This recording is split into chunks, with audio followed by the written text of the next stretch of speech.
우리 오늘 성경 말씀 출애굽기 20장 말씀 함께 읽겠습니다. 주보에는 좀 잘못 안내가 나가 있습니다. 그 출애굽기 20장 12절의 말씀 우리 한 절만 함께 합독하도록 하겠습니다.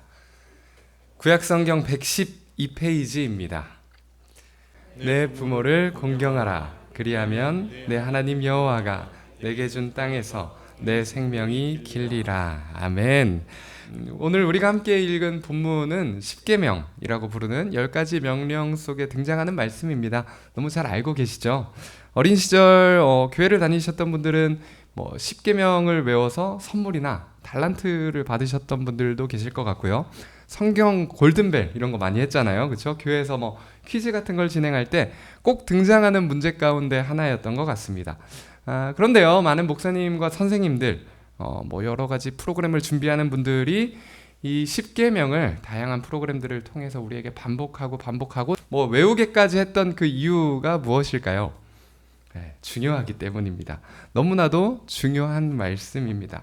세상을 살아가던 이스라엘을 하나님께서 부르시고 이끄시고 인도하실 때 출애굽시키시고 광야로 나아오게 하셔서 하나님의 백성으로 구별하게 하시는데 그 첫 단계가 바로 이 십계명이었습니다. 하나님을 믿기로 결단하고 살아가는 성도들의 신앙생활의 기본이 되는 그런 중요한 말씀인 것입니다. 얼마나 중요한지 이 말씀을 수천 년 전 이스라엘 백성에게 법으로 주셨던 말씀인데도 불구하고 예수님께서도 이 십계명을 가지고 설교를 하시죠. 그렇죠? 그냥 말씀하시는 정도가 아닙니다. 우리가 마치 달달 외우며 살아갈 수 있도록 요점 정리와 함께 암기 비법을 알려주시는데 어떻게 알려주셨습니까? 첫째는 하나님 사랑, 둘째는 이웃 사랑. 네, 맞습니다. 너무나도 중요한 말씀이기 때문에 잘 아시겠지만 마태복음의 말씀을 우리가 같이 한번 찾아서 읽어보도록 하겠습니다.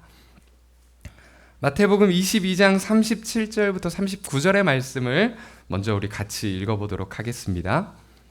예수께서 이르시되 내 마음을 다하고 목숨을 다하고 뜻을 다하여 주 너희 하나님을 사랑하라 하셨으니 이것이 크고 첫째 되는 계명이요 둘째도 그와 같으니 내 이웃을 내 자신같이 사랑하라 하셨으니. 아멘. 우리가 잘 알고 있는 첫째 계명, 하나님 외에 다른 신을 두지 말라, 우상을 만들지 말라, 여호와의 이름을 망령되이 부르지 말라, 안식일을 거룩하게 지키라 라는 이 네 번째 계명까지는요, 우리가 마음을 다하고 목숨을 다하고 뜻을 다해서 하나님을 사랑하는 방법입니다. 그리고 나머지 다섯째부터 10번째, 그러니까 6가지 나머지 계명은 이웃을 사랑하는 계명인 것이죠. 그 6가지 계명 중에 첫 번째 계명이 무엇입니까? 오늘 우리가 함께 읽었던 본문, 내 부모를 공경하라. 그리하면 내 하나님 여호와가 내게 준 땅에서 내 생명이 길리라 라는 말씀입니다. 하나님께서는요, 우리가 하나님의 법, 하나님의 백성으로 살아가기 위해서 지켜야 할 10가지의 법, 4가지는 하나님을 사랑하고 또 나머지 6가지는 이웃을 사랑하는 법을 우리에게 주셨는데, 그 출발점이, 이웃을 사랑하는 그 첫 번째 출발점이 바로 부모를 공경하는 것입니다. 오늘 어버이 주일을 맞아서 우리가 기억해야 하는 것 한 가지가 있는데, 바로 부모를 공경하는 것은 하나님의 명령이라는 것입니다. 믿으십니까? 어버이날이 있는 주간을 어버이날 5월 8일이 있기 때문에 어버이 주일로 지키는 것처럼 보이기도 합니다. 마치 나라가 정한 그 날을 교회가 따라가는 것처럼 보일 수도 있습니다. 하지만 오히려 반대로 생각하셔야 하는 것이죠. 너무나도 중요한 하나님의 말씀, 이 10가지 계명 가운데 이웃을 사랑하는 첫 번째 계명인 그 중요한 말씀을 지키도록 오히려 나라가 돕고 있는 것입니다. 대한민국 정말 좋은 나라죠, 그렇죠? 하나님의 말씀대로 살아가도록 도와주는 이런 국가에서 산다는 것에 감사하시기를 바랍니다. 그리고 다시 한번 말씀드리지만 부모를 공경하는 것은 하나님의 명령입니다. 심지어 교회가 가장 중요하게 여기는 10가지 법 가운데 하나이죠. 그런데 우리가 이렇게 중요한 말씀임에도 불구하고, 너무나도 소중한 하나님의 명령임에도 불구하고 경험해 보셔서 알듯이 부모를 공경한다는 것은 아주 어려운 일입니다. 저도요, 이 말씀을 전할 때면, 이 말씀 앞에 서면요, 늘 스스로 작아지고 늘 하나님께, 그리고 제가 말씀을 전해야 하는 성도님들께 참 부끄러운 마음들이 많이 찾아옵니다. 그런데 여러분들과 저의 이런 마음을 너무나도 잘 알고 있듯이 오늘 본문이 등장하는 십계명의 후반부를 살펴보면 조금 독특한 구조를 발견할 수 있습니다. 우리 오늘 출애굽기 20장 12절 본문 말씀 읽었던 12절부터 그 뒤에 17절의 말씀까지 쭉 이어서 한번 읽어보도록 하겠습니다. 내 부모를 공경하라. 그리하면 내 하나님 여호와가 내게 준 땅에서 내 생명이 길리라.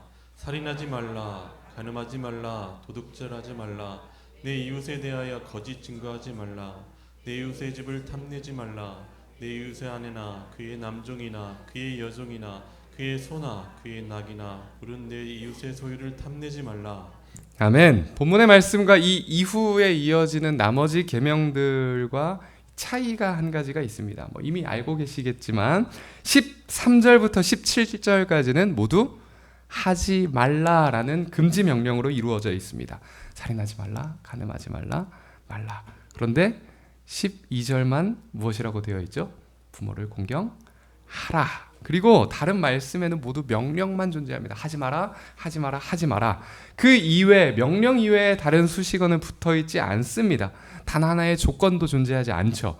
그런데 유일하게 이 5번째 계명, 부모를 공경할 때에는 네가 부모를 공경하라. 그리하면 하나님께서 복을 주시겠다 약속하고 있습니다. 생각해 봅시다. 여러분, 살인하는 것이 쉽나요? 어려우시죠, 그렇죠? 지금 해보신 분 계신가요? 제 경험을 좀 여쭤보고 싶은데 안 계신 것 같습니다, 그렇죠? 도둑질하는 것은 어떻습니까? 제가 경험자를 여쭤보면 좀 서로 민망할 수 있으니까 여쭤보지는 않겠습니다. 그런데 도둑질하는 것도 굉장히 어렵습니다. 누군가의 것을 훔치는 일 얼마나 조마조마하고 두근두근합니까? 또 들키지 않고 훔쳤다라고 해도 마음이 편하겠습니까? 제대로 밤잠도 잘 자지 못할 것입니다. 몇몇 분들이 공감하는 표정을 지으시는데 경험들이 없으셨기를 바랍니다. 그런데 부모를 공경하는 일은 어떻습니까? 어렵습니다. 이것이 얼마나 어려운지 이미 하나님께서는 잘 알고 계시듯이 우리에게 말씀하고 계시죠. 이 말씀을 주셨던 출애굽 시대뿐만 아닙니다. 예수님의 시대, 수천 년이 지난 그 시대에도 하나님을 섬겨야 한다라는 핑계를 대면서까지 부모님 공경하는 것을 하지 않는 사람들이 있었다라고 성경에 기록되어 있는데요. 마태복음 15장의 말씀 같이 한번 읽어보겠습니다. 너희는 이르되 누구든지 아버지에게나 어머니에게 말하기를 내가 드려 유익하게 할 것이 하나님께 드림이 되었다고 하기만 하면 그 부모를 공경할 것이 없다 하여 너희의 전통으로 하나님의 말씀을 폐하는도다. 아멘. 어떤 이야기입니까 이게? 하나님께 내가 예물을 드리느라 내가 재정에 여유가 없어서 부모님께 드리지 못했습니다 라고 이야기하는 사람에게 그래도 괜찮다라고 이야기하는 사람들이 생겨나기 시작했다라는 것입니다. 하나님께 예물을 드리느라 나의 삶에 여유가 없어서 부모님께 드리지 않아도 괜찮다. 하나님을 섬기고 하나님을 예배하느라 바쁘면 부모님을 공경하지 않아도 된다라고 이야기를 한다라는 것입니다. 많은 사람들이 자신의 삶을 합리화시키기 위해서 하나님을 섬기는 일까지 들먹거리며 부모 공경하기를 소홀히 여기고 있는 그런 상황인 것이죠. 하지만 예수님께서 뭐라고 말씀하십니까? 너희의 전통으로 하나님의 말씀을 폐하는구나 이야기하십니다. 무슨 의미입니까? 하나님을 섬기느라 바빠서 부모님을 공경하지 않아도 된다? 안 된다라는 의미입니다. 하나님께 드리느라 부모님을 공경하지 않는 것은 하나님의 말씀을 폐하는 것이다. 이런 의미이죠. 수천 년 전에도 예수님의 시대에도 부모님을 공경하는 것, 부모님을 잘 섬기고 효도하는 것은 이렇게나 어려운 일이었습니다. 수많은 세월이 흘러도 여전히 그것은 우리에게 어려운 일이고 아무리 노력해도 잘 되지 않는 일 가운데 하나입니다. 하지만 하나님의 말씀에 순종하는 성도님들이 되시기를 바랍니다. 하나님의 말씀은 우리들의 삶을 가장 좋은 길로 인도하십니다. 너무나도 많은 순간 말씀에 순종하는 것이 힘들고 어렵고 어색하고 불편할 수 있지만 그럼에도 불구하고 말씀에 순종하는 삶은 하나님께서 복 주시고 인도하시는 것을 경험하게 할 것입니다. 우리 에베소서 6장 1절과 2절의 말씀, 1절에서 3절의 말씀 우리 함께 읽어보도록 하겠습니다. 에베소서 6장 1절에서 3절의 말씀입니다. 자녀들아 주 안에서 너희 부모에게 순종하라. 이것이 옳으니라. 내 아버지와 어머니를 공경하라. 이것은 약속이 있는 첫 계명이니 이로써 내가 잘되고 땅에서 장수하리라. 아멘. 너희 부모에게 순종하라. 이것이 옳으니라. 아멘.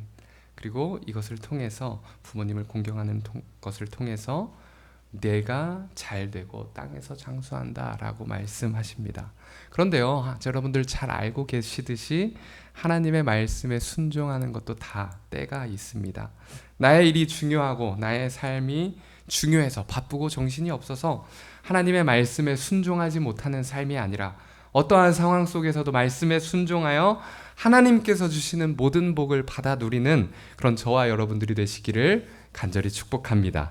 그런데요, 우리는 왜 부모를 공경하는 것이 힘들고 어려울까요? 왜 하나님의 말씀이 너무나도 중요하다라는 것을 잘 알고 있음에도 불구하고 말씀대로 살아가는 것이 왜 우리에게 어려운 일이 될까요?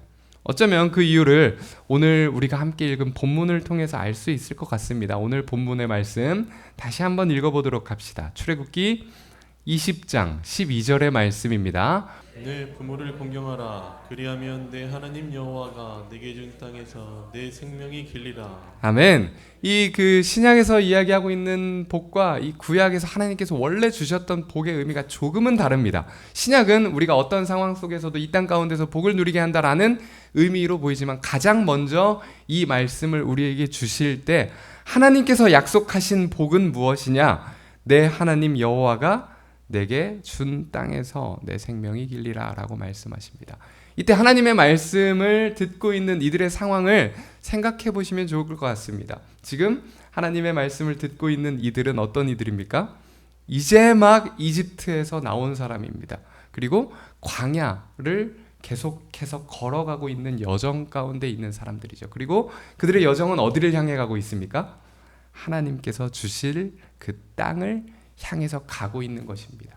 그러니까 지금 이들이 부모님을 공경하게 돼서 얻게 될 복은 지금 내가 잘되고 지금 나에게 좋은 것이 아니라 어디에서요? 하나님께서 허락하실 그 땅에서 얻게 될 복을 이야기하고 있는 것입니다. 우리가 하나님의 말씀에 순종하고 하나님의 말씀을 따라가는 삶을 통해서 얻게 될 복들을 이야기할 때 사실은 이 땅의 복들을 많이 이야기하곤 합니다. 우리가 말씀에 즉흥적으로 순종하는 것을 기대하는 마음 때문에 이런 말씀들을 자주 하게 되는 것이죠. 그런데 하나님께서는요, 말씀을 통해서 우리에게 원하는 것 가운데 하나는 말씀의 순종함을 통해서 어디를 바라봐라? 내가 너에게 줄 그 땅을 바라봐라 말씀하시는 것입니다.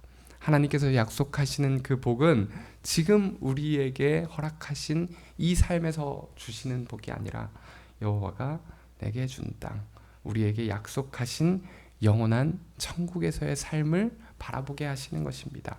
그러니까 다섯 번째 계명은요, 단순히 부모를 공경하라라는 말씀만 있는 것이 아니라 부모를 공경하고 힘들고 어려운 그 말씀에 순종함을 통해서 하나님께서 허락하실 새 땅을 소망해라라는 말씀이 포함되어 있는 것입니다.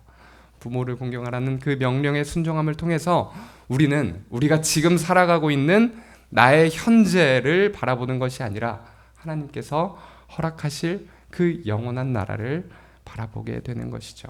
그렇다면 우리가 다시 한번 질문해 보자면 왜 부모님을 공경하지 못하게 될까요? 거꾸로 생각해 보면 됩니다.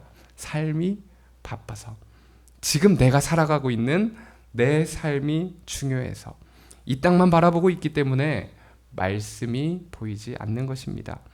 항상 우리가 말씀에 순종하지 못하는 삶을 살아가는 이유는 하나님께서 주실 땅을 바라보는 것이 아니라 내가 지금 살아가는 이 광야를 주목하여 보기 때문입니다.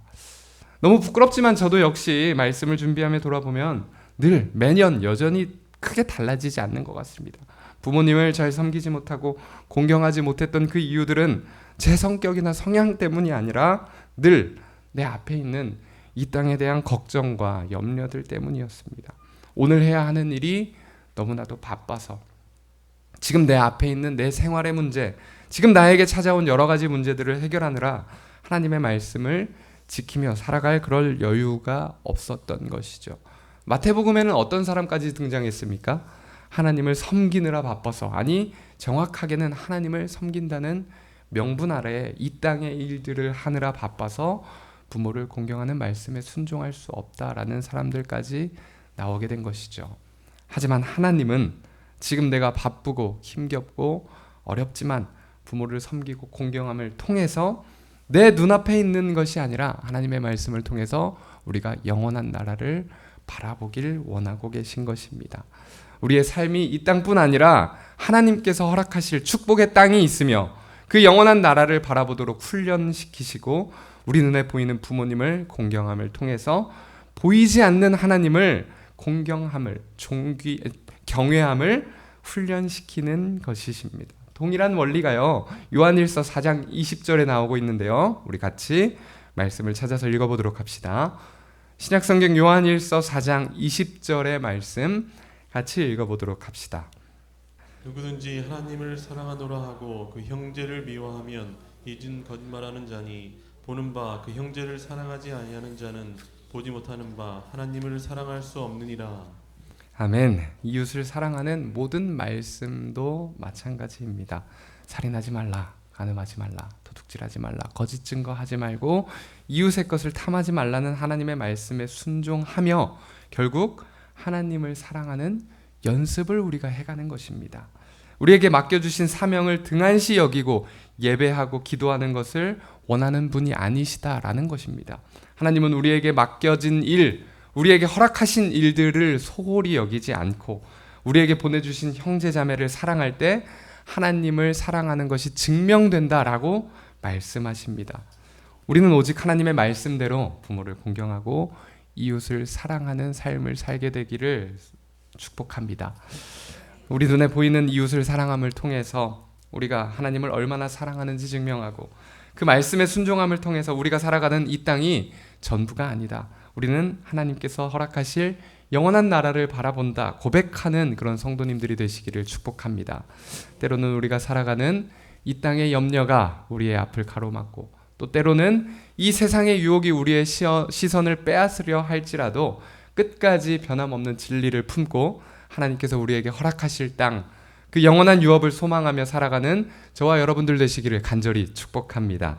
마지막으로 오늘 본문 10계명의 말씀이 모세와 이스라엘 백성에게 선포될 때 첫 말씀이 이렇게 시작되고 있는데요. 우리 첫 말씀만 마지막으로 한번 찾아서 읽어보도록 하겠습니다. 출애굽기 20장 1절과 2절의 말씀입니다.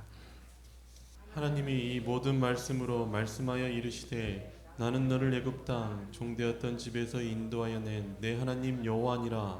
아멘. 물론 성경에서 1부터 10까지 번호를 매겨서 10계명 이렇게 말씀이 되어 있진 않지만 어쨌든 10가지로 구분이 가능한 명령을 오늘 본문에서 모세와 이스라엘 백성에게 주셨습니다.